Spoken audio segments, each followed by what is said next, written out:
할렐루야. 한 주간 주 안에서 평안하게 지내셨습니까? 하나님께서 주신 말씀 가운데 고린도전서 13장 마지막 절을 보면 그러므로 믿음, 소망, 사랑 이 세 가지는 항상 있을 것인데 그 중에 제일은 사랑이다 라고 우리가 살아가면서 가장 중요한 세 가지를 말씀하십니다. 바로 믿음, 소망, 사랑입니다. 우리가 이 땅을 살아갈 때 믿음을 가지고 살아야 합니다. 그 믿음은 다른 것이 아니라 예수 그리스도를 믿는 믿음이지요. 예수님이 나의 구세주이시고 나의 주님이심을 믿고 하나님의 말씀, 주님의 말씀을 믿고 믿음으로 살아가는 삶이 우리의 삶에 필요합니다. 그리고 우리가 이 땅을 살아갈 때 사랑으로 살아가야 합니다. 우리가 주님이 주신 사랑, 우리에게 베푸신 그 주님의 사랑으로 우리가 살아가지 않으면 우리가 이 땅에서 행하는 모든 일이 울리는 징과 같이 요란한 꽹과리와 같다라고 말씀하십니다. 우리의 삶의 모든 동기가 영혼을 사랑하는 그 예수 그리스도의 사랑을 가지고 사랑해야 합니다. 그리고 우리가 가져야 할 것이 소망입니다. 여러분, 이 세상에 우리가 믿을 수 있는 소망이 무엇이 있겠습니까? 모아놓은 돈입니까?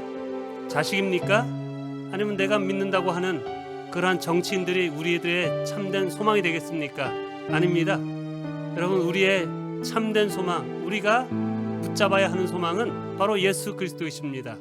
또한 주님께서 약속하신 천국의 소망이지요. 여러분, 우리가 이 땅에 살아갈 때 그 믿음, 소망, 사랑으로 살아갈 때 참된 축복의 삶을 살 수 있습니다. 그러나 그러한 삶을 살기 위해서는 우리가 주님 앞에 나아가 주님께 예배하며 주님이 주시는 은혜와 또한 깨달음을 받을 때에 우리가 그러한 믿음의 삶, 사랑의 삶, 소망의 삶을 살 수 있습니다. 이 시간에 주님 앞에 나와 예배드리는 우리 성도님 한 분 한 분들을 주님의 이름으로 축복합니다. 이 시간에 우리가 살아계신 하나님, 또한 변찮는 주님의 사랑과 우리 두 곡을 하나님 앞에 찬양드리며 주님을 만나며 주님께 드려지는 그러한 예배 가운데 나가기 원합니다. 살아계신 하나님, 역사하시는 하나님, 주님을 찬양합니다. 살아계신 하나님, 역사하는 하나님, 우리 찬양 가운데 거하시는 하나님, 다시 한번 찬양합니다. 살아계신 하나님, 살아계신 하나님, 역사하는 하나님, 우리 찬양 가운데 거하시는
살아계신 하나님,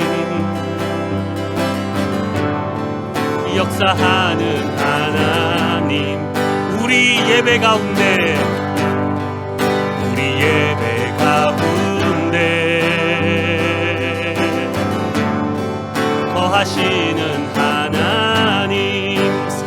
살아계신 하나님, 살아계신 하나님,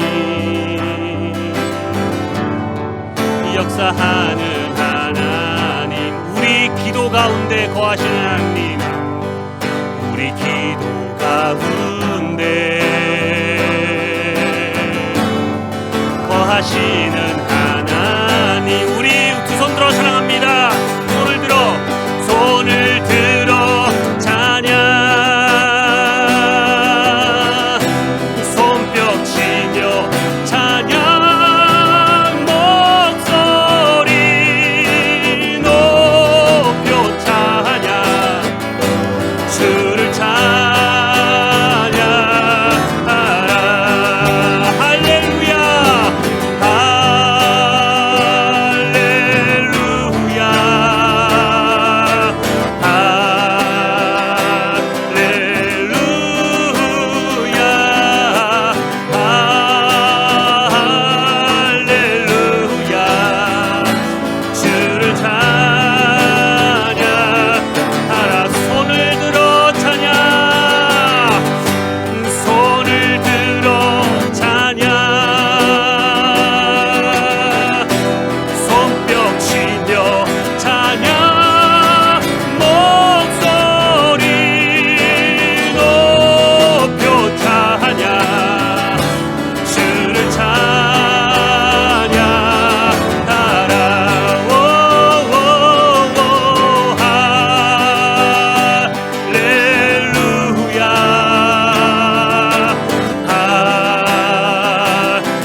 살아계신 하나님,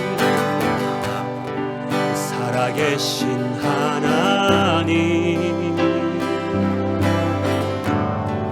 역사하는 하나님, 우리 찬양 가운데,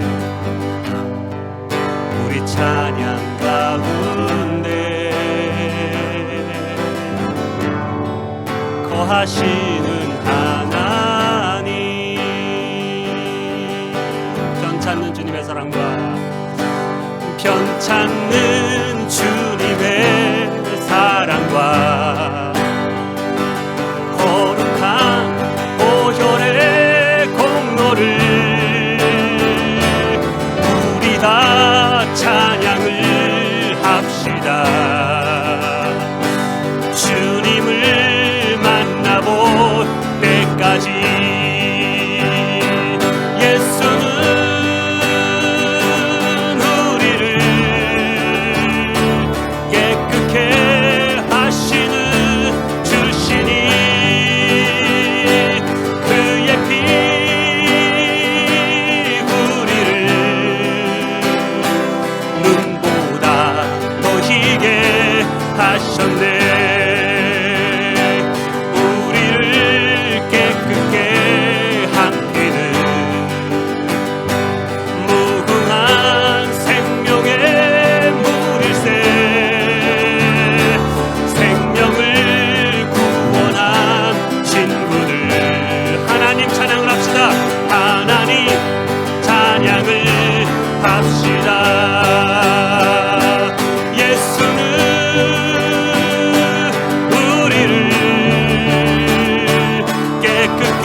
하셨네.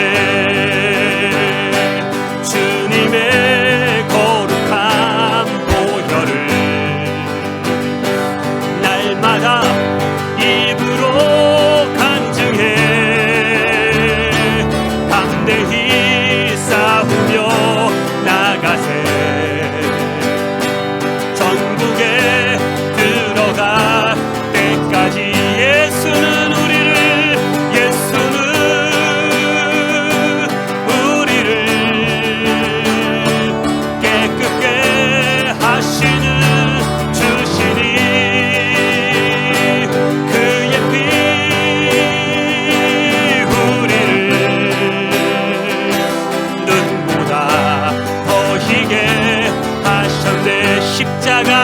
단단히 십자가 단단히 붙잡고 날마다 이기며 나가세.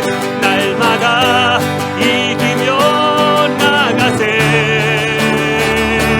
머리에 면류관 쓸고서 주 앞에 찬양할 때까지, 주 앞에 찬양할 때까지 예수는 우리를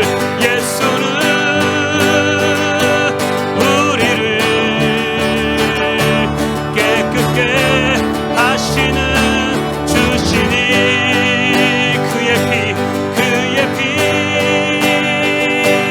우리를 눈보다 더 희게 하셨네. 예수는 우리를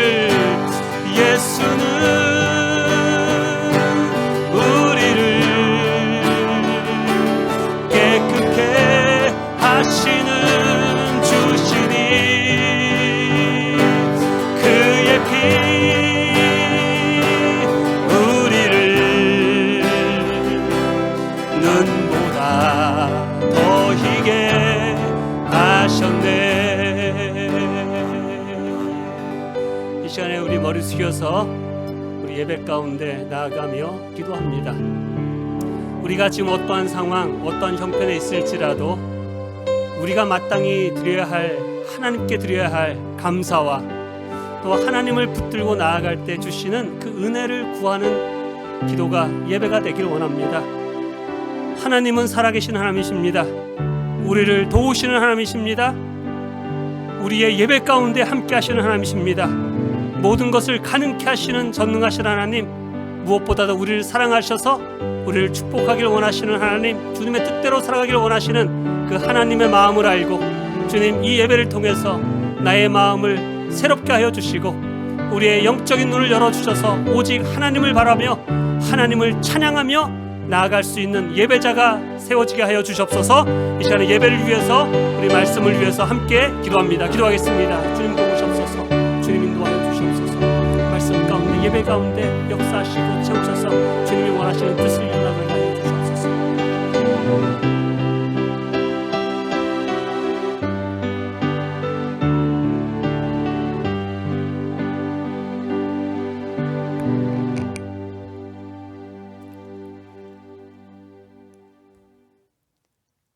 오늘도 우리에게 생명을 주시고 주님을 바라볼 수 있는, 사모할 수 있는 그러한 마음과 영성을 허락하여 주신 우리 아버지 하나님, 감사합니다. 말씀으로 우리를 가르치시며 그 말씀이 역사하여서 우리 가운데 거하게 하여 주셔서, 아버지 하나님, 예수 그리스도 말씀이신 그분을 통하여서 그분이 우리의 모든 죄를 사하시기 위하여서 십자가를 지시고 그 십자가로 피로 물들이시며 그 피가 흘러 오늘 우리에게까지 흘러오게 하신 우리 아버지 하나님, 아버지 하나님, 그것을 우리가 믿고 또 구원받은 그 기쁨을 마음에 품고 주님을 믿는 그 믿음으로 살아가기를 결단할 때 우리 안에 있는 죄악들을 보게 하시고 회개하는 심령을 허락하여 주셔서, 아버지 하나님, 저희들이 다 주님 앞에 모든 죄를 회개할 때 우리 마음에 임하시는 성령의 거룩하심으로 인도받는 그 자리에 나와서 우리가 희미하게 보이던 우리 하나님의 평강을 누리게 하시고 희미하게 보여졌던 천국을 아버지 체험하며 이 땅을 살아가게 하시는 우리 하나님의 그 크신 은혜와 사랑을 저희들이 삶 속에서 느끼고 삶 속에서 체험하며 살아갈 때 그 이상의 어떤 증거가 저희들에게 필요하겠습니까? 아버지 하나님, 우리들의 삶이 하나님 앞에 큰 증거가 되게 하시고 많은 사람들 앞에 우리 예수 그리스도를 전하는 그러한 증거가 되어지기를 소원하고 또 소원합니다. 아버지 하나님, 지금도 때때로 넘어지고 엎어질 때가 많이 있지만 하나님께서는 우리들의 그런 모습도 그대로 받아주시는 참 좋으신 우리 하나님이신 것을 믿고 감사드립니다. 아버지 하나님, 오늘도 또 예배로 이렇게 저희가 모였습니다. 하나님 아버지께서 영상을 통하여서 우리가 비록 예배를 드리지만 무소부재하신 우리 성령님께서는 어느 곳이든지 함께하여 주시고 우리들과 교통하여 주시는 분이심을 저희들이 믿기 때문에 아버지 신령한 마음으로 정성과 마음을 다하여 주님 앞에 저희들 머리 숙였습니다. 하나님 아버지, 말씀을 전하실 우리 목사님 주님께서 사랑하여 주시고 또 단위에 세우시었사오니 아버지 하나님 준비하신 하나님의 말씀이 아무런 선입견 없이 아버지 순전한 마음으로 말씀을 사모하는 자들에게 커다란 역사를 일으키는 능력의 말씀으로 전달되기를 원합니다. 아버지 하나님, 사람의 모습은 가리워 주시고 오직 능력에 사로잡힌 하나님의 종으로 목사님을 온전히 세워주시기를 간곡히 기도드립니다. 성령 충만함을 받아서 맡겨주신 일들을 아버지 잘 감당하게 하시고 아버지 피곤하고 힘들 때마다 힘을 공급하시고 능력을 공급하여 주시기를 하나님 앞에 간구합니다.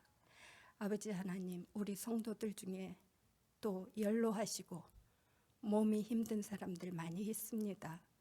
하나님께서 저들을 일일이 찾아가 주시고 병문안하여 주시고 아버지 저들의 아픈 곳을 하나님께서 치유의 손을 얹으사 저들을 치유하여 주시고 깨끗함을 얻게 하여 주시고 아버지 연약한 것들이 강건해질 수 있도록 우리 하나님 붙잡아 주시고 세워 주시옵소서. 아버지 하나님, 말씀을 사모하고 모임을 사모하고 우리의 공동체가 다시 모여지기를 사모하여 기도하는 자들을 주님 저들의 부르짖음을 들으시고 저들의 바람이 그 원함이 아버지 이루어지는 날이 속히 오게 도와주시옵소서. 특히 팬데믹으로 인하여서 아버지 고통 중에 있는 환자들을 주님께서 꼭 기억하여 주시옵소서. 저들이 이 병을 통하여서 아버지 환자로서 아픔 속에 있지만은 그 가운데서 우리 하나님을 만날 수 있고 우리 예수 그리스도의 아버지 인격적으로 만남이 있는 그러한 놀라운 구원의 역사가 이루어지는 그러한 아버지 침상들이 되어질 수 있도록 우리 하나님 도와주시옵소서. 아버지 하나님, 이 일을 위하여 환자들을 돌보고 애쓰는 아버지 우리 의사들 그리고 또 환자를 돌보는 간호원들 주님께서 특별히 저들 기억하여 주시고 모든 의료 종사자들, 봉사자들 아버지 저들에게 하나님의 사랑을 부으셔서 저들이 더욱 아버지 담대함을 가지고 일할 수 있게 도와주시고 하나님 아버지 무엇보다도 저들의 생명을 보장하여 주시옵소서. 아버지 하나님, 저들의 아버지 어떤 병도 저들을 아버지 넘어뜨릴 수 없도록 성령께서 저들을 보호하시고 저들의 일하는 일 속에서 능력이 나타나게 도와주시고 하나님의 영광이 곳곳에서 일어나게 도와주시기를 간곡히 기도드립니다. 아버지 하나님, 또한 우리 선교사님들을 특별히 주님 손에 올려드립니다. 아버지, 먼 곳에서 가까운 곳에서 애쓰고 있는 그 선교사님들은 저희들과는 또 다른 아버지 그러한 힘든 길을 걸어가고 있습니다. 아버지 하나님, 저들의 길목길목마다 예수 그리스도가 전파되게 하시고 저들의 발걸음이 걸어가는 곳마다 그리스도의 흔적이 남아질 수 있도록 아버지 하나님 저들을 붙잡아 주시고 저들의 가정들이 보장받게 도와주시기를 간곡히 기도드립니다. 주님께서 늘 돌보셔서 저들이 영육 간의 강건함을 얻게 하여 주시고 어떤 사탄 계계도 저들을 넘어뜨릴 수 없도록 아버지 영적으로 완전 무장시켜 주시기를 간곡히 기도드립니다. 아버지 하나님, 우리 교회가 정말 하나님의 주신 사명을 감당하기 위해서 아버지 하나님, 이 어려운 시간이지만 각자의 처소에서 하나님의 주신 그 전신갑주를 아버지 취할 수 있는 그러한 시간들이 되게 하여 주시고 우리가 공동체로 다시 모일 때 하나님께서 원하시는 그 비전을 바라보고 힘차게 나아갈 수 있는 우리 헤이월드 침례교회가 되게 도와주시기를 간절히 바랍니다. 아버지, 우리가 모르는 곳에서 아버지 애쓰고 수고하고 이 예배가 잘 되어질 수 있도록 애쓰고 있는 아버지 예배부 그리고 총무부 각 부서마다 아버지 저들이 하는 일 속에서 우리 하나님께서 함께하여 주시고 저희들의 수고에 하나님께서 배로 갚아주시는 놀라운 은혜 베풀어 주시옵소서. 감사하신 예수 그리스도 이름으로 기도드렸습니다. 아멘.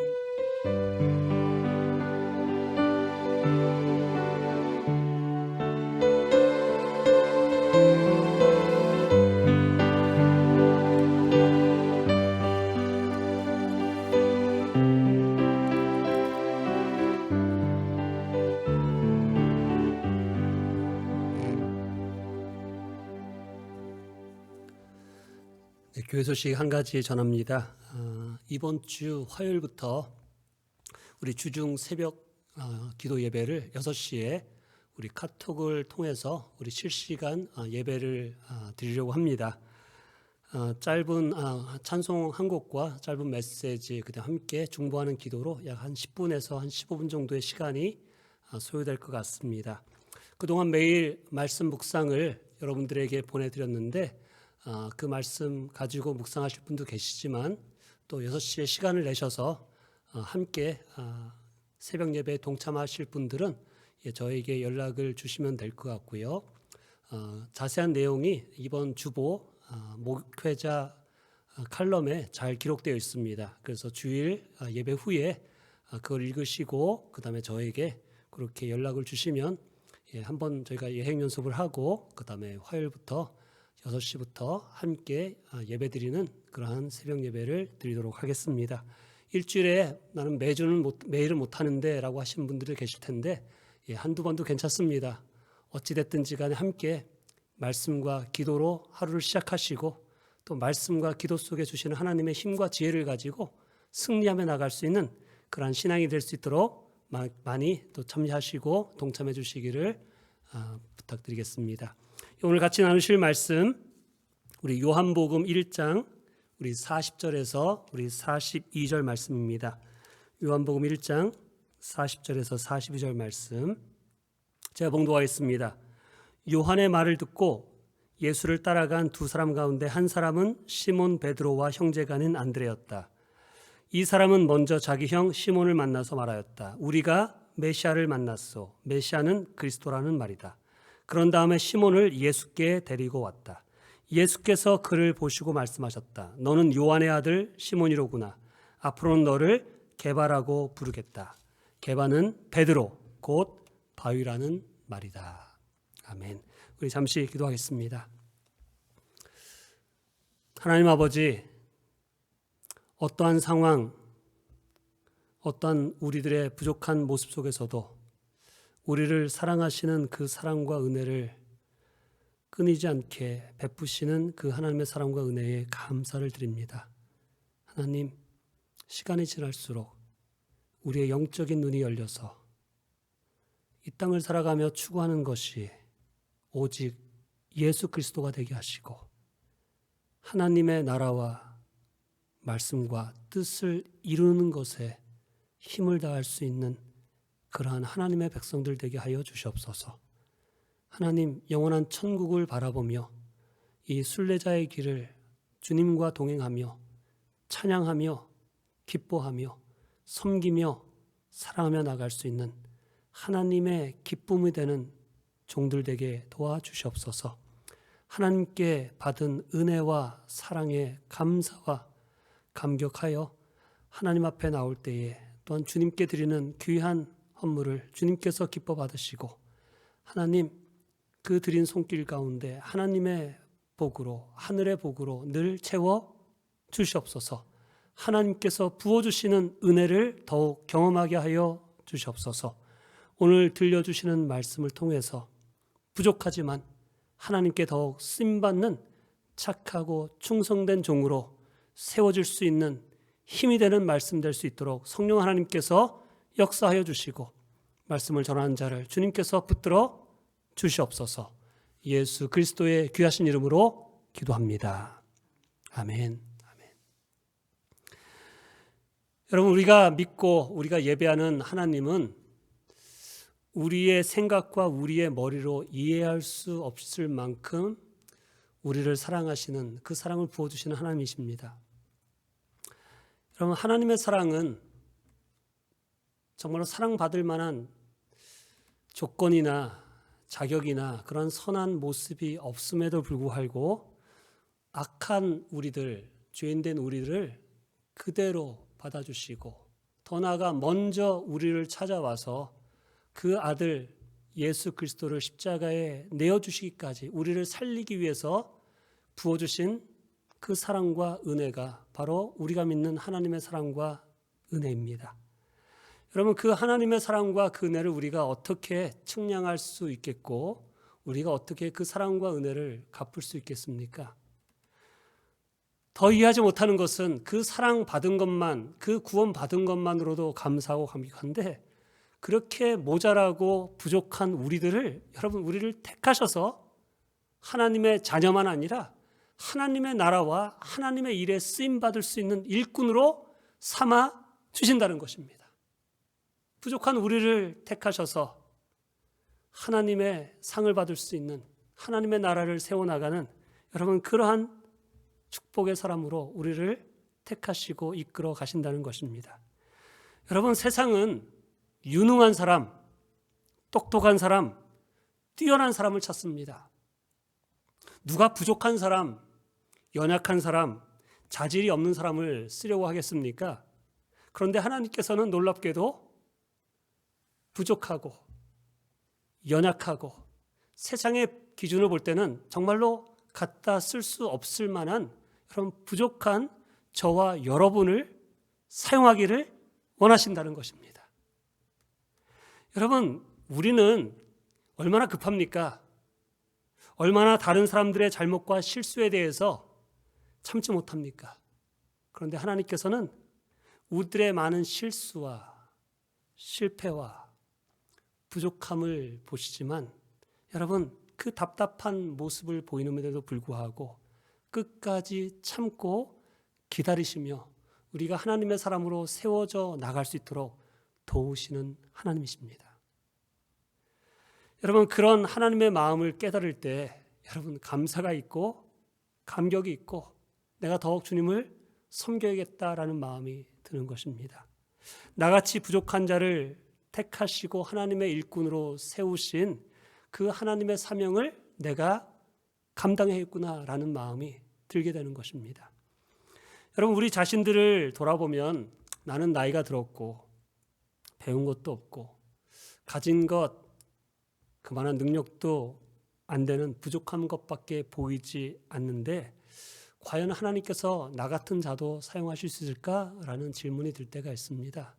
여러분, 그런데 성경을 보면, 성경 속에 하나님께서 쓰셨던 하나님의 사람들을 한 사람 한 사람을 보면 여러분, 다들 부족하고 연약한 자들이었다는 것을 우리가 깨닫습니다. 예수님의 12 제자들을 봐도 마찬가지입니다. 오늘 본문 말씀은 지난주에 함께 나누었던 본문입니다. 베드로의 동생이었던 안드레가 예수님을 먼저 만난 후에 형 시몬 베드로를 예수님께 이끌어옵니다. 예수님과 연결시킵니다. 예수님과 처음 대면하게 합니다. 오늘 읽은 1장 41절 42절 말씀을 다시 한번 보겠습니다. 이 사람 안드레가 먼저 자기 형 시몬을 만나서 말하였다. 우리가 메시아를 만났소. 메시아는 그리스도란 말이다. 그 다음에 시몬을 예수께 데리고 왔다. 예수께서 그를 보시고 베드로를 보시고 말씀하셨다. 너는 요한의 아들 시몬이구나. 앞으로는 너를 게바라고 부르겠다. 게바는 베드로, 곧 바위라는 말이다. 오늘 본문을 보면 알겠지만 여러분, 베드로의 원래 이름은 시몬이었습니다. 안드레가 예수님께 형 시몬을 데리고 왔을 때 42절에 예수님께서 그 시몬을 보시고 앞으로는 너를 내가 게바라고 부르겠다. 베드로, 페트라, 반석으로 내가 부르겠다라고 놀라운 말씀을 하십니다. 여러분, 예수님께서 시몬을 보고 했던 것이 그 시몬, 베드로가 이미 반석과 같이 듬직하고 쓸만하고 정말로 어디 내라도 부족함이 없는 그러한 성품의 사람이라서 그런 것이 아니라 여러분 예수님께서는 베드로의 부족함과 연약함과 나쁜 기질도 보셨음에도 불구하고 미래를 보시고 그렇게 말씀하신 것입니다. 여러분 우리가 베드로가 어떠한 기질인지 우리가 성경을 통해서 잘 알고 있습니다. 여러분 베드로는 첫 번째 보면 나서는 성격이지요. 가만히 있지 못하는 성격입니다.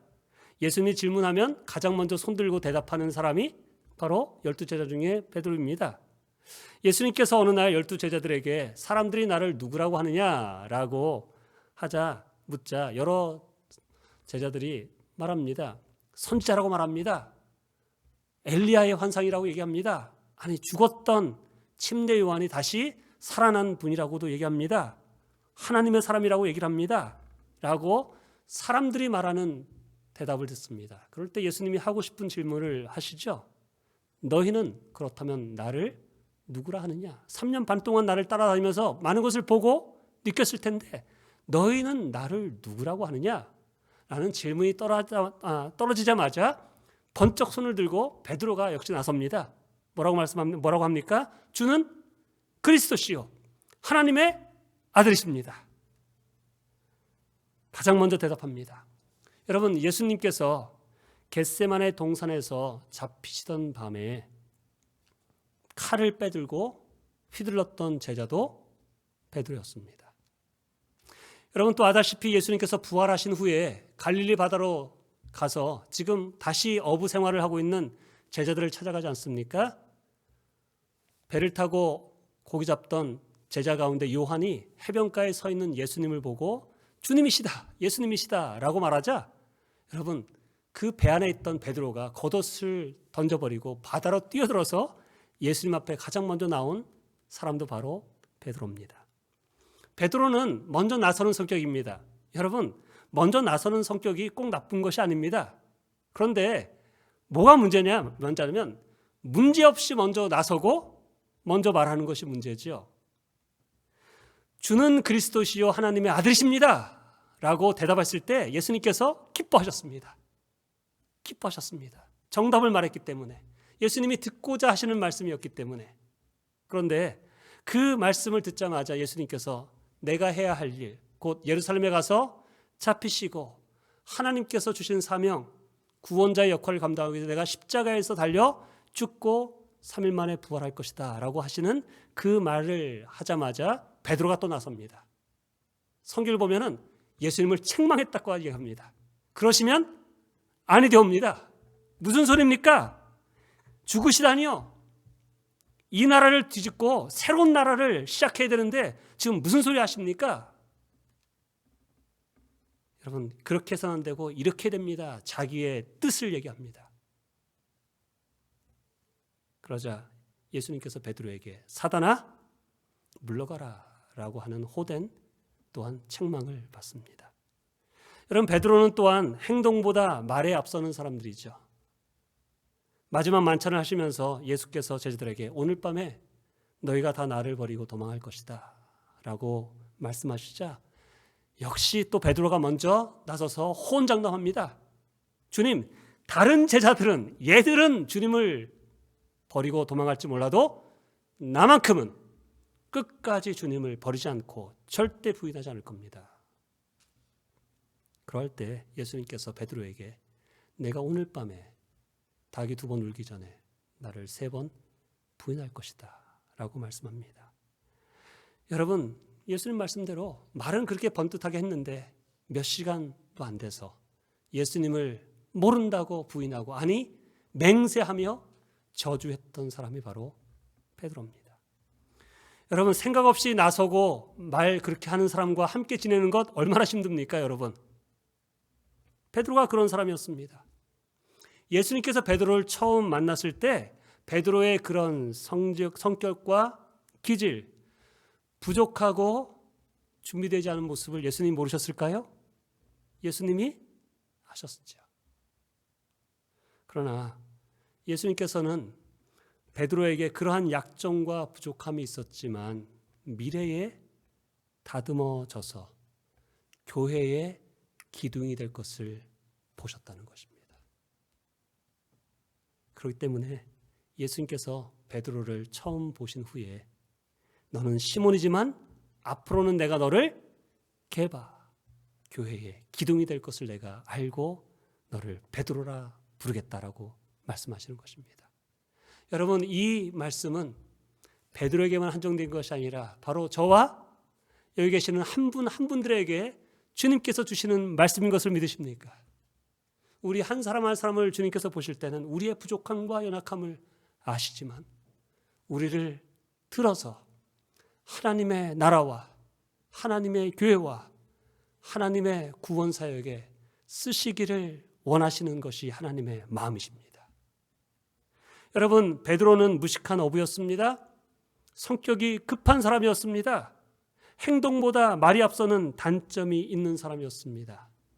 그러나 우리가 잘 알듯이 예수님께서는 그 베드로를 포기하지 않으시고 끝까지 함께 하시며 또한 결국 정말 하나님의 나라와 복음을 위해서 놀랍게 쓰임받은 자가 되었다는 것을 우리가 알고 오늘 이 시간 이 말씀을 통해서 저와 여러분에게 주님께서 나를 사용하시고 나를 변화시키셔서 지금보다 더욱 하나님의 일에 놀랍게 쓰임받을 수 있는 그러한 착하고 충성된 종으로 세워지는 그러한 축복이 있기를 주님으로 축원합니다. 중요한 것은 이것이에요. 하나님께서는 우리를 부족한 모습 그대로 사랑하십니다. 하지만 부족한 모습 그대로 있기를 원하시는 것이 아니라 우리의 부족한 모습 또한 모난 모습들이 다듬어져서 주님이 사용하시기에 합당한 그릇으로 변화되기를 원하십니다. 여러분, 우리가 알다시피 변화되는 것이 쉽지 않습니다. 정말 쉽지 않습니다. 그런데 어떻게 베드로가 변화될 수 있었는지 베드로의 삶을 돌아보면서 우리 또한 주님, 나도 베드로와 같이 변화되기를 원합니다.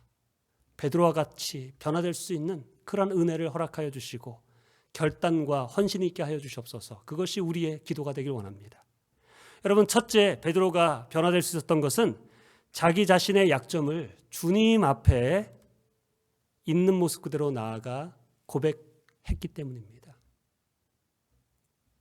베드로는 자신의 부족함과 자신의 약점을 알고 순간순간마다 그 부족함과 연약함을 주님 앞에 고백한 사람입니다. 누가복음 5장을 보면 예수님께서 갈릴리 바다에서 베드로가 밤새도록 고기를 잡지 못하고 그물을 싣고 있을 때 베드로에게 깊은 곳에 가서 그물을 던지라고 명령하십니다. 놀랍게도 베드로가 그 주님의 말씀에 의지하여 깊은 곳에 가서 고기를 잡습니다. 그물을 던집니다. 그리고 놀랍게 밤새도록 한 마디도 못 잡았는데 그물이 찢어질 것 마치 많은 고기를 잡습니다. 우리 같으면 신난다, 좋다라고 할 텐데 여러분, 베드로에게는 그것이 많이 잡힌 게 문제가 아니라 이분이 바로 하나님의 아들 메시아구나를 분별할 수 있는 영적인 분별력이 있었다는 것입니다. 그 상황 속에서 예수님이 누구신지를 깨달을 수 있는 은혜가 우리에게 있기를 원합니다. 여러분, 그 은혜를 깨달았을 때 베드로가 한 일이 뭐냐면 예수님께 가서 고맙습니다, 감사합니다, 그것이 한 게 아니라 5장 8절을 보면 시몬 베드로가 이것을 보고 예수님의 무릎 앞에 엎드려 말하였다. 주님, 나에게서 떠나가십시오. 나는 죄인입니다. 여러분, 이 고백이 놀라운 고백 아닙니까? 여러분, 이것이 우리가 마땅히 주님께 고백해야 될 고백이 아니겠습니까?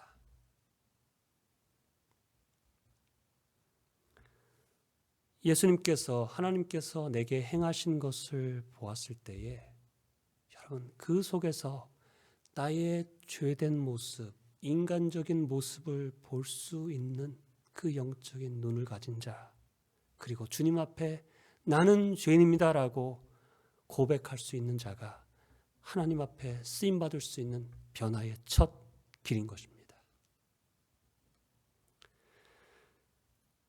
베드로는 예수님 앞에 이렇게 고백하는 겁니다. 주님, 저는 죄인입니다. 주님, 저는 모순 덩어리입니다. 주님, 저는 위선자입니다. 나밖에 모르며 살았던 사람입니다. 쓰임받기에 합당치 않은 사람입니다. 주님 곁에 있을 자격이 되지 않습니다. 주님의 은혜를 받을 수 있는 존재가 아닌 자입니다. 그렇게 고백하는 것입니다. 저와 여러분의 고백에 이런 고백이 있습니까? 우리는 너무나 당연하게 생각하지요. 많은 사람들이 왜 변화되지 않을까요? 자신의 약점, 자신의 죄를 깨닫지 못하기 때문입니다. 아니, 알고도 인정하지 않는 그러한 고집 때문에 변화되지 않는 것입니다. 우리는 이렇게 말합니다. 나 정도면 되지. 내가 뭘 잘못했다고? 나만 그런가? 나는 다른 사람보다 훨씬 낫지. 저 인간을 봐. 제가 죄인이지. 자신의 약점과 자신의 행동, 자신의 죄에 대해서 인정하지 않습니다. 누구한테 회개하라고 합니까? 우리는 손가락을 다른 사람한테 하면서 회개하라 이렇게 하지, 내 가슴을 치면서 주님, 내가 죄인입니다 라고 하는 사람들이 많지 않은 시대에 살고 있지 않습니까? 여러분, 베드로가 예수님을 모른다고 3번이나 부인하고 저주했을 때, 여러분, 베드로는 나아가서 그 다음에 어떻게 합니까? 가슴을 치며 웁니다. 여러분, 그 안에서는 대제사장이 옷을 찢습니다. 왜 옷을 찢어요? 내가 분노했다고, 저 인간이 나한테 하지 못할 말을 했다고 분노해서 옷을 찢습니다. 그런데 베드로는 주님, 나 같은 인간이 주님을 부인했습니다. 말로만 주님을 섬긴다고 하는 나입니다. 삶에서, 모습에서는 주님을 인정하지 못하는 삶을 내가 사는 이러한 인간입니다라고 가슴을 찢는 것입니다. 마음을 찢는 것입니다. 주님 앞에 엎드리는 것입니다. 여러분, 우리가 베드로 같으면 이렇게 또 말할 사람들이 있을 거예요. 그 상황에서 누가 부인하지 않겠냐? 너라면 안 하겠냐? 자기를 변호하지 않습니까? 너는 죄가 없냐? 너는 안 했었냐? 여러분, 그러나 베드로가 변할 수 없던 것은 자신이 잘못했을 때, 나의 죄를 보았을 때에 변명과 변호가 아니라 주님, 나는 죄인입니다. 주님, 내가 주인을 부인했습니다. 나 같은 놈 정말로 쓸데없는 자인 것 같습니다. 주님, 나를 불쌍히 여겨 주시옵소서. 여러분, 우리의 연약함과 우리의 죄를 겸손하게 엎드려 마음을 찢으며 회개함이 있을 때 거기에서 변화가 시작되는 것입니다. 그런데 우리는 회개함이 없어요. 나는 여전히 의롭습니다. 내가 한 일은 당연성이 있습니다. 그럴 수밖에 없었다라고 다들 변명합니다. 아닙니다, 여러분. 진정 하나님께 쓰임받는 자가 되기 위해서 하나님께서 우리의 있는 모습을 그대로 사랑하시지만 우리가 변화되어 하나님께 쓰임받기 위해서는 베드로와 같이 나의 잘못과 나의 죄됨을 인정하고 주님 앞에 엎드리는 자가 되기를 주님의 이름으로 축원합니다. 여러분, 예수님께서 왜 바리새인들을 사랑하지 않고 미워했습니까? 그 이유는 바리새인들은 자신의 잘못과 부족함, 자신들의 죄를 전혀 인정하지 않았던 사람들이기 때문입니다. 자신들은 모든 율법을 지키기 때문에 나는 의인이다라는 마음으로 살았던 사람이기 때문입니다. 속마음으로는 다른 사람을 늘 정죄하고 비판하고 미워하고 비교하고 있으면서, 그러한 교만으로 가득 차 있으면서 겉모습으로는 예배하고 기도하고 말씀을 얘기하면서 살아가는 사람들이기 때문입니다. 여러분, 자신의 부족함을 인정하고 자신의 죄를 인정하며 나오지 않으면 하나님께서 변화시킬 수 없는 것입니다. 자신의 죄와 나의 부족함과 나의 잘못을 인정하고 겸손히 주님 앞에 엎드리는 자를 주님께서 기뻐하시고, 주님께서 변화시키시고 주님께서 놀랍게 사용하는 주님의 종으로 세워지는 것입니다. 다시 한번 우리 해고도 성도님 한 분 한 분들이 정말 주님과 만나는 기도와 예배 속에서 다른 사람들이 보이는 게 아니라 먼저 나의 부족함과 나의 연약함과 내 안에 여전히 자리 잡고 있는 교만함과 죄됨을 날마다 깨닫고 주님 앞에 엎드리는 자 되기를 주님의 이름으로 축원합니다. 두 번째, 베드로가 변화될 수 있었던 것은 여러분, 예수님께서 베드로를 격려와 기다림으로 변화시켰기 때문입니다. 예수님께서 베드로를 제자로 부르시고 3년 반 동안의 시간을 함께 보내셨을 때에 여러분, 주님께서는 보시면 질책보다는 격려하시고 품으시는 모습을 보입니다. 여러분, 예수님께서 베드로와 함께 지낼 때 베드로가 얼마나 엉뚱한 말, 엉뚱한 행동을 많이 했습니까? 또한 말은 앞섰는데 행동은 전혀 불신앙으로 떨어지는 모습이 얼마나 많습니까? 우리가 잘 알듯이 제자들이 갈릴리 바다를 밤에 항해할 때 폭풍우를 만납니다. 고생을 하면서 죽을 것 같은데 예수님께서 물 위로 걸어오시는 것을 제자들이 봅니다. 역시 베드로가 먼저 나섭니다. 주님이시거든 나로 하여금 물로 걷게 하소서. 여러분, 예수님이 베드로의 그 말에, 그 믿음에 기뻐하셨습니다. 그래서 예수님께서 다른 말 안 하십니다. 오라, come 한마디 합니다. 여러분, 놀랍게 베드로가 믿음의 모습을 보이죠. 그 안전할 것 같은 그 배 안에서 주님의 말씀을 믿고 배 밖으로 뛰어내립니다. 풍랑이 치는 파도 위를 뛰어냅니다. 그리고 놀랍게 그 바다 위를 걷기 시작합니다. 주님께서 얼마나 기뻐하셨습니까? 얼마나 기뻐하셨겠어요? 그런데 끝까지 왔으면 얼마나 좋겠어요?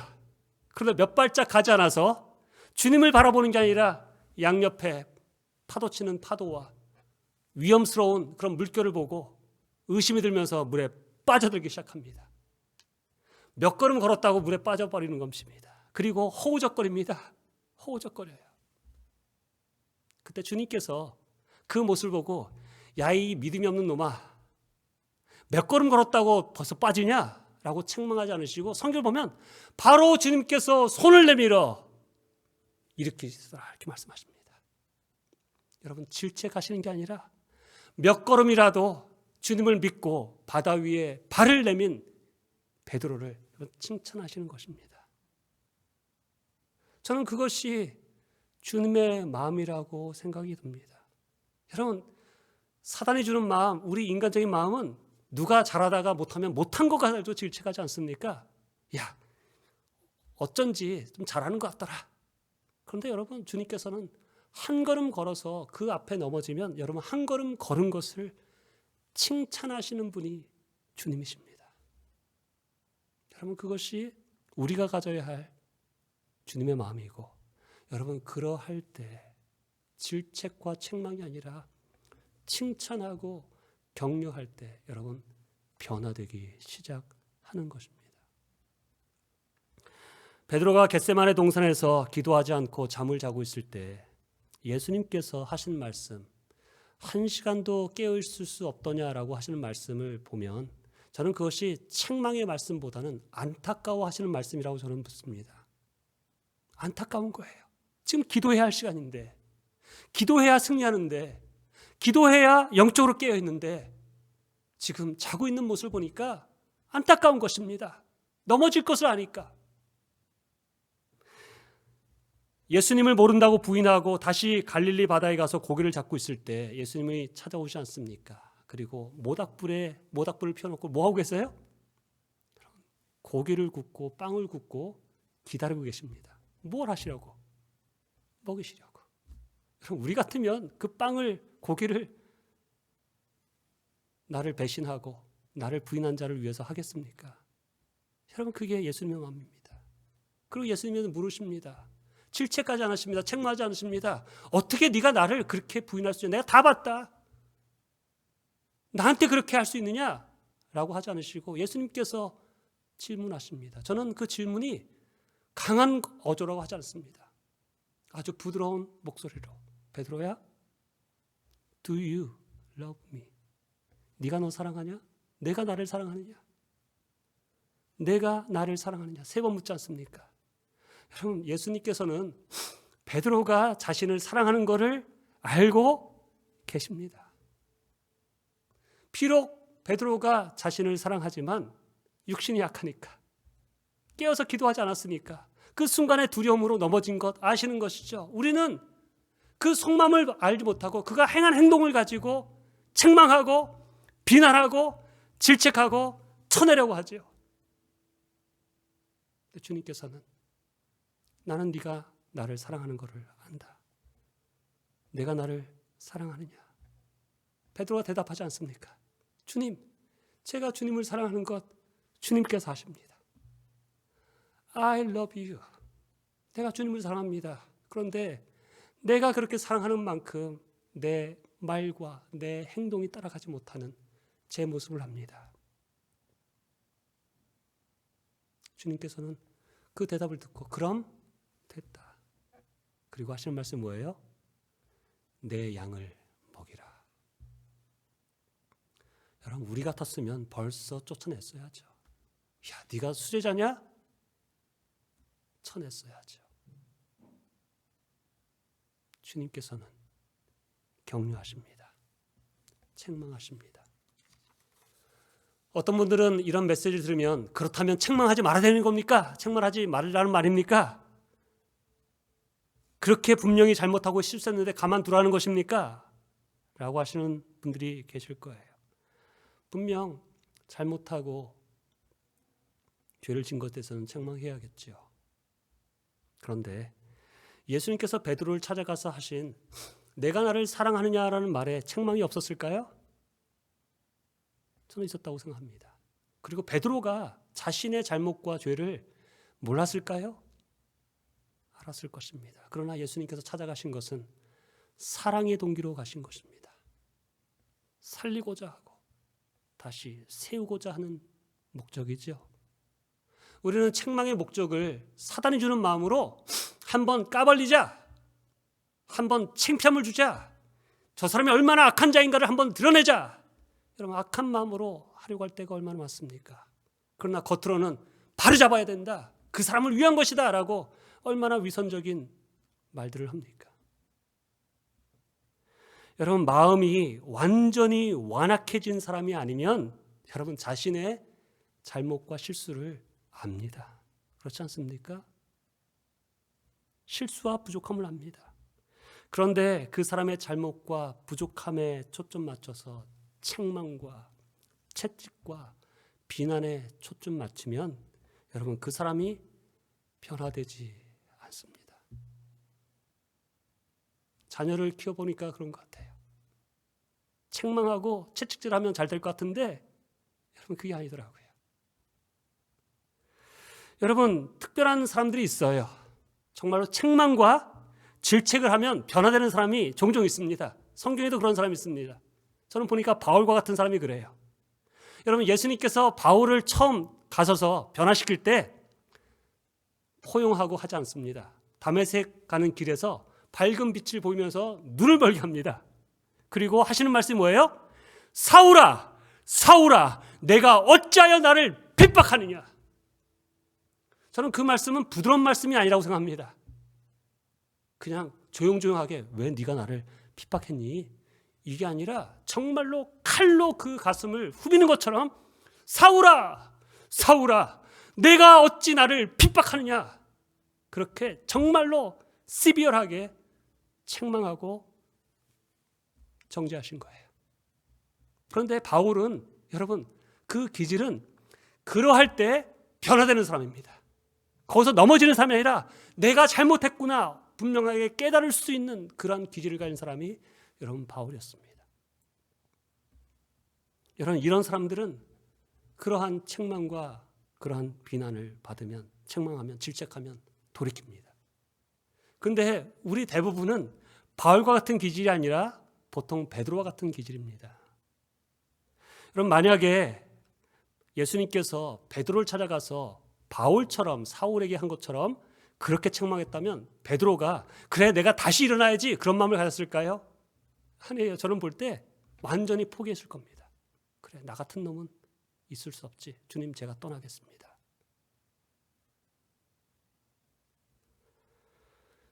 베드로의 기질을 아신 예수님께서는 책망과 질책이 아니라 예수님을 진정으로 사랑하는 그 베드로의 마음을 알았기 때문에 베드로에게 필요한 것은 질책과 책망이 아니라 위로와 격려가 필요하기 때문에 내가 나를 사랑하느냐라고 사랑의 격려로 그 마음에 사랑하는 마음을 다시 한번 이끌어 나오는 그러한 격려로 베드로를 일으키시고 변화시키신 것입니다. 대부분 우리들도 격려와 기다림을 통해서 변화가 되는 존재들입니다. 그래서 여러분, 우리가 기도할 때, 하나님 앞에 나가 기도할 때 여러분, 성령님께서 우리에게 주시는 말씀들이 대부분 격려와 위로의 말씀을 주시지 않습니까? 저도 개인적으로 그런 것 같아요. 저도 저의 부족함을 합니다. 잘못을 합니다. 그래서 주님 앞에 나가서 기도하고, 주님, 저 이래서는 못할 것 같습니다. 제가 자격이 안 됩니다. 저는 안 될 것 같습니다. 라고 엎드리면 그때 주님께서 책망하기보다도, 그래, 너는 정말로 지금 몇 년 기다렸냐 내가. 네가 그러면서도 목사냐? 이렇게 말씀하기보다도 주님께서 베드로에게 하셨던 그런 위로의 말씀을 주실 때가 많습니다. 그 말씀을 가지고 다시 주님, 제가 다시 주님을 의지하고 다시 한번 해보겠습니다. 다시 한번 일어서는 것이죠.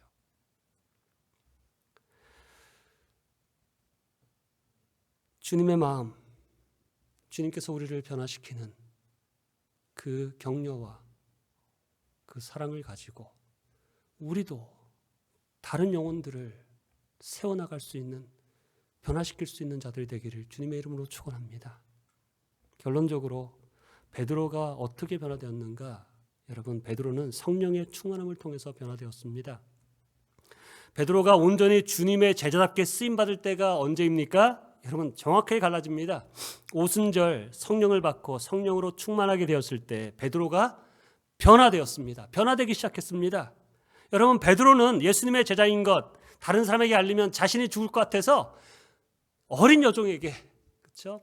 대상들의 종들에게 나 예수를 모른다 부인하고 저주했던, 두려움에 사로잡혔던 사람입니다.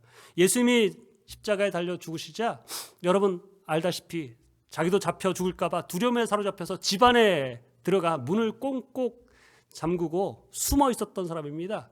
그런데 여러분, 성령이 임하고 성령으로 충만해 주자 사람을 두려워하지 않습니다. 죽음을 두려워하지 않습니다. 유대인들과 바리새인들, 예수님을 잡아 죽였던 대제사장 앞에서도 담대하게 말합니다. 너희가 십자가에 달려 죽게 하신 바로 그분이 하나님의 아들이시다. 그 예수를 믿어야 구원받는다. 예수 외에 구원받을 다른 이름을 하나님께서 주신 적이 없다.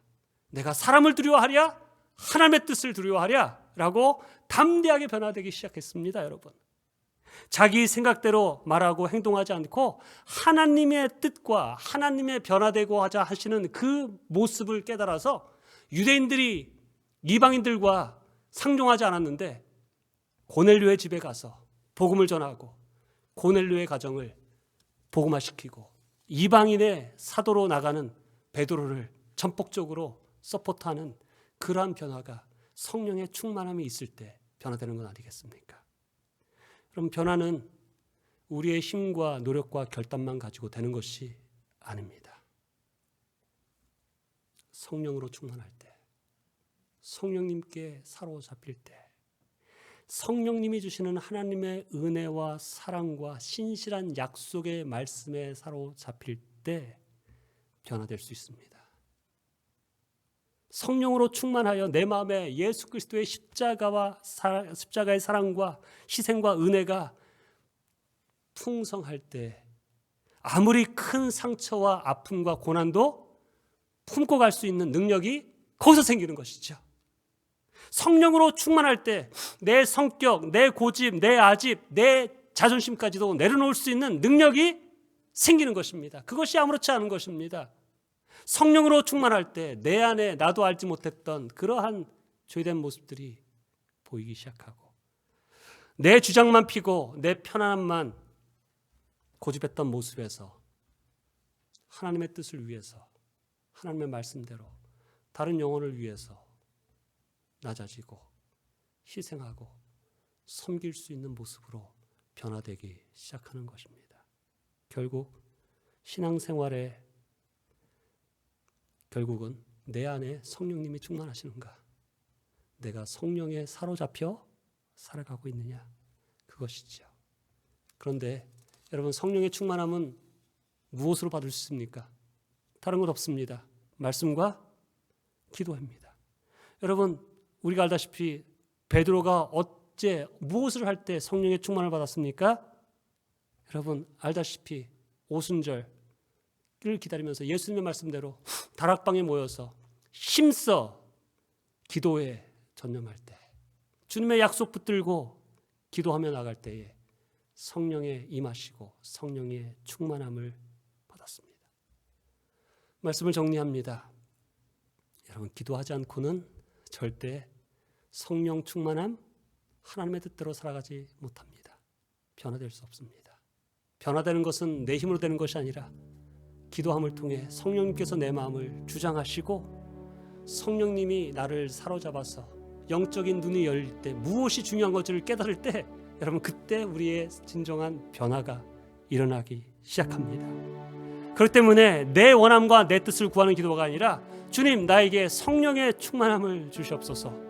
이 땅에 살아가면서 다른 것에 사로잡혀서 살아가는 자가 아니라 성령의 생각과 주님의 뜻에 사로잡혀서 주님이 원하시는 뜻을 감당할 수 있는 자가 되게 하여 주시옵소서라고 기도하는 자에게 성령님께서 임하십니다. 성령을 사모하는 자에게 성령 충만이 있는 것입니다. 그래서 주님의 뜻대로 온전하게 쓰임받을 수 있는 변화되는 삶을 살기를 소원하오니 내 마음에 오직 성령으로 충만케 하여 주옵소서. 우리가 기도하는 자 되기를 원합니다. 겟세마네 동산에서 예수님께서 기도하라고 하셨을 때 그렇게 잠만 자던 베드로가 성령 충만을 받고 기도함 속에 성령의 사람이 되어서 깨어서 기도하며 하나님의 역사를 이뤄나가는 것을 본인이 경험하는 후에 그 예수님의 말씀을 깨닫고 베드로전서 4장 7절에 보면 이렇게 말합니다. 그러므로 정신을 차리고 삼가 조심하여 기도하십시오. 기도밖에 없습니다. 기도해야 변화된 삶을 살 수 있습니다. 주님의 뜻을 이룰 수 있습니다. 라고 권면하는 것입니다. 마지막으로 우리가 알아야 할 것은, 여러분, 주님께서 쓰시는 변화는 하루아침에 일어나지 않습니다. 베드로가 하루아침에 베드로가 되지 않았습니다. 오랜 시간이 걸렸습니다. 우리도 마찬가지입니다. 나도 변화되는 시간이 필요하고 내 주변에 있는 사람들도 변화의 시간이 필요합니다. 그런데 우리는 다른 사람에 대해서 자꾸 이렇다 저렇다 평가하고 오래 참지 못하는 그런 죄성이 있어요. 오늘 본문 말씀에 예수님께서 베드로를 만나서 너는 시몬이다. 그러나 앞으로 너를 개발하고 부르겠다. 나에게도 말씀하시고 내 옆에 있는 배우자, 내 옆에 있는 형제 자매들에게 그렇게 말씀하시는 분이 주님이십니다. 그리고 주님께서는 기다리시고 격려하시고 다시 새로운 힘을 주실 수 있도록 기회를 주시는 분이십니다. 또한 우리에게도 그렇게 하기를 원하십니다. 우리는 먼저는 우리 자신의 안에 있는 연약함에, 넘어짐에 절망하지 마시고 주님 앞에 나아가서 주님, 나를 일으켜 세워주시옵소서. 나는 부족합니다. 주님께 간구하며 나가는 자 되기를 원합니다. 다른 사람에 대해서 함부로 정죄하고 비판하고 비난하는 자가 아니라 주님의 마음을 가지고 격려하고 기다려주고 축복하고 그 영혼이 잘 될 수 있도록 사랑의 마음, 소망의 마음, 믿음의 마음을 가질 수 있도록 그 성령의 마음을 가지고 그 영혼들을 살리고 세우고 변화시키는 데 쓰임받는 하나님의 사람들, 하나님의 교회가 되기를 주님의 이름으로 축원합니다. 기도하겠습니다. 하나님 아버지, 주님께서 정말로 악하고 죄인된 우리를 사랑하셔서 아무런 대가 없이 보여주신 그 놀라운 사랑과 은혜로 우리가 구원을 받았습니다. 지금도 그 사랑과 은혜를 받으며 살아가고 있습니다. 하나님, 그러나 우리가 그 사랑과 은혜만 받는 자가 아니라 주님께서는 우리가 변화되기를 원하시는 것을 우리가 깨닫게 하여 주시옵소서. 내가 가지고 있는 변화되어야 될 부분들을, 그 죄악들을 깨닫게 하셔서 버리게 하시고 다듬어 주시고 하나님께서 마음껏 쓰실 수 있는 성령의 사람 되게 하여 주시옵소서. 하나님, 다른 사람들에게 하나님 격려와 칭찬과 세울 수 있는 그러한 영적인 눈을 열어주셔서 주님께서 베드로를 향해 행하셨던 그 모습을 우리가 감당할 수 있는 하나님의 사람 되어서 내 주변에 있는 영혼들, 하나님의 교회가 새롭게 변화되고 하나님의 사람들로 든든히 설 수 있는, 성령으로 충만케 되는 그러한 일에 쓰임받는 디딤돌로 축복의 통로 되게 하여 주시옵소서. 예수님의 귀하신 이름으로 기도합니다. 아멘. 우리 찬송가, 우리 나주의 도움받고자 함께 찬양합니다.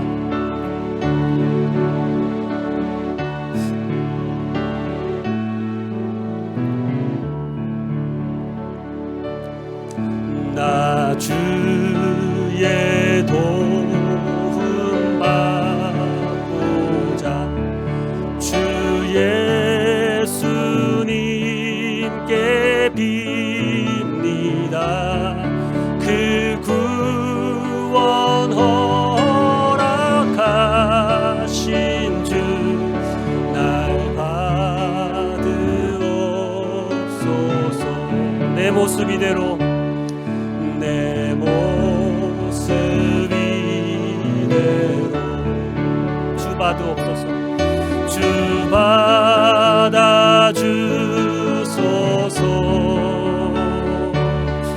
날 위해 돌아가신 주 날 받아주소서. 내 힘과 결심 약하여, 내 힘과 결심 약하여 늘 깨어지기 쉬우니 주 이름으로 구원해 날 받아주소서.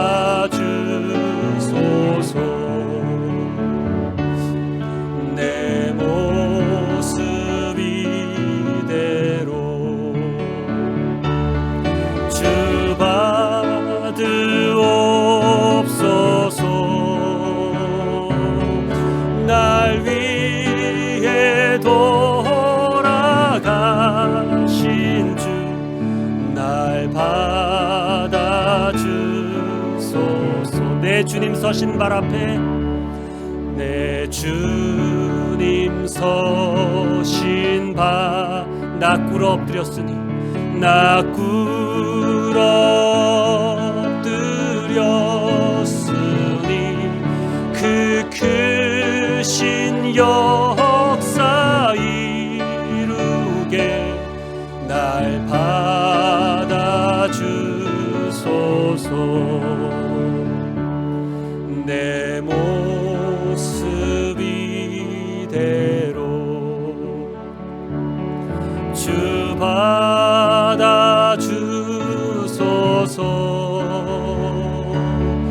날 위해 돌아가신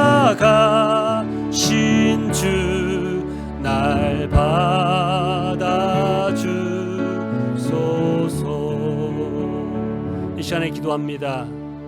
오늘 들은 말씀을 통해서 우리를 향한 주님의 마음이 어떤 것인지 다시 한번 기도하기 원합니다. 하나님, 나는 주님의 마음 가지고 주님의 사랑으로 다른 영혼들을 용납하고 기다리고 칭찬하고 격려하는 자로 살았습니까? 아니면 비난과 질책과 비판으로 살았습니까? 하나님, 나의 연약한 모습에 좌절돼서 낙심하고 살고 있습니까?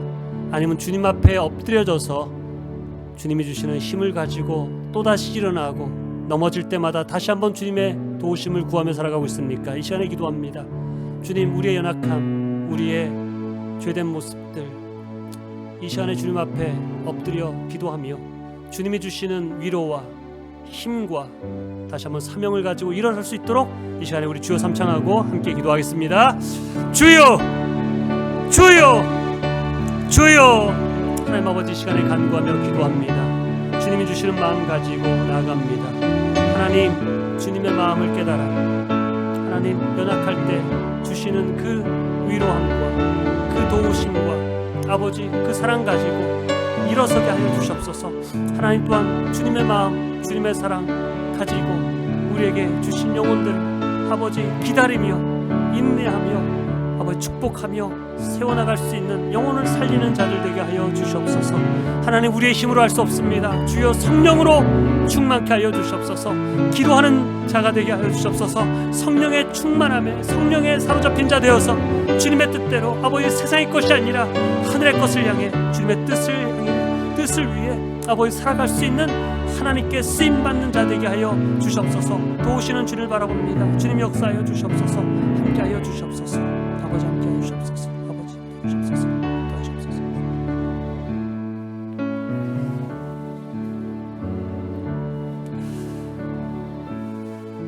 이제 평안한 마음으로 세상에 돌아가십시오. 좌절과 낙심이 아니라 주님의 주시는 음성,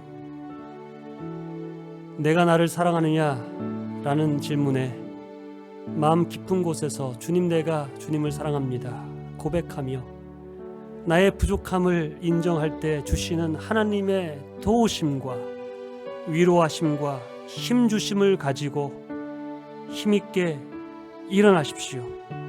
서로 사랑하라는 가장 큰 계명을 실천해 나가십시오.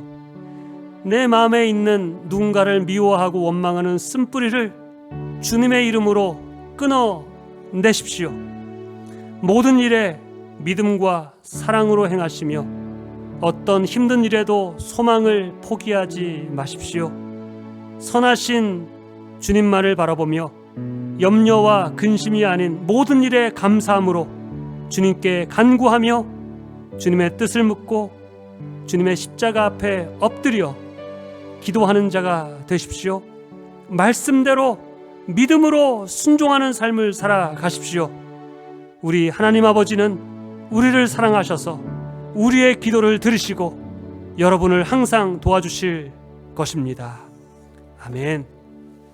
지금은 십자가 위에서 보혈의 피로 우리를 용서하시고 구원해 주신 예수 그리스도의 은혜와 영원히 죄악의 형벌을 받아야 되는 죄인된 우리를 구원하시기 위해 독생자들 예수를 보내사 구원의 길을 열어주시고 우리의 연약함과 우리의 부족함을 끝까지 사랑하시는 그 하나님의 사랑하심과 성령님의 감화감동하심, 성령님의 충만하심, 성령님의 사로잡으심이 믿음으로 말씀대로 살고자 결단하는 이 자리의 성도들과 하나님의 교회 위에 지금부터 영원토록 함께 하시기를 예수 그리스도의 구원의 이름, 능력의 이름으로 축원하옵나이다. 아멘.